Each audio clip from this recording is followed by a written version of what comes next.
Good morning, welcome back to 93.7. It is 10:32 here on the Mistawasis First Nation, and it's kind of sort of a beautiful morning out here. We are sitting at +9. We should get up to a high today of at least +16, they say. Well, we got visitors today. Welcome to Chief Mistawasis School.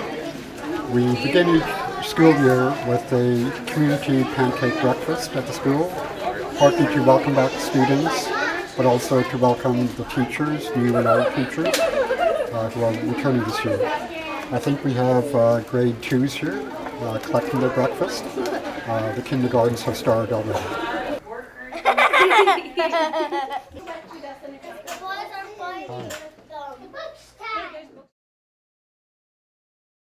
In 1891, our community leaders petitioned and asked that a day school be established on Mistawasis. We had first requested a Presbyterian church because Chief Mistawasis believed that a day school would be part of that package.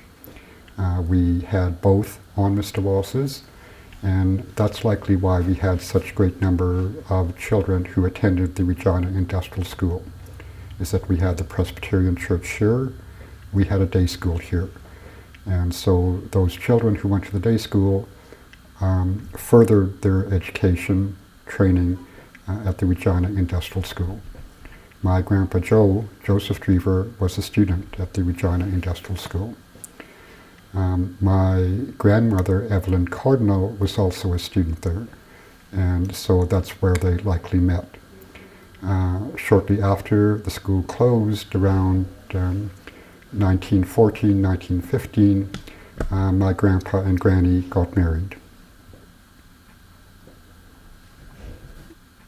My grandpa Joe was known to be a well-spoken, well-read man. He also had skills. He enlisted in the First World War, and he listed his occupation as farmer. Also locally and regionally, he was known for his carpentry skills. His farming, his carpentry, his leadership were likely a result of the Regina Industrial School. The things he learned, the skills he learned, helped make a better life for himself and for his family. Of course, with the First World War, he also went overseas and fought in Europe.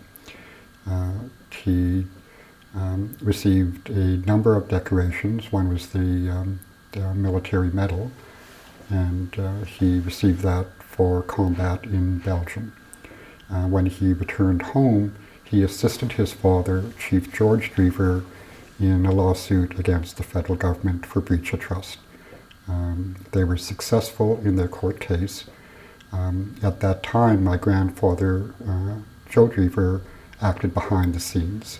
He was the person doing a lot of the writing, talking with lawyers, and again, he had these abilities, I think, largely because of the Regina Industrial School.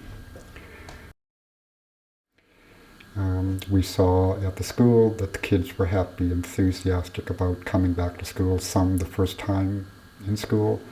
For some, it might have been their first time having pancakes. It's taken a number of years to, create that spirit that we saw at the school.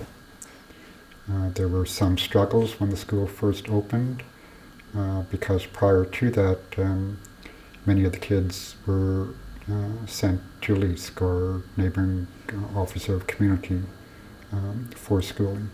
So to have school here, it's taken a while to make a difference, but we are starting to make that difference.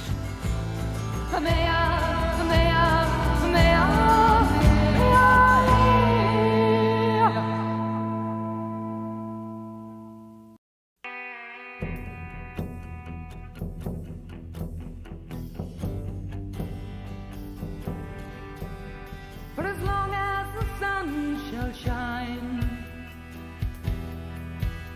the rivers will flow clear again.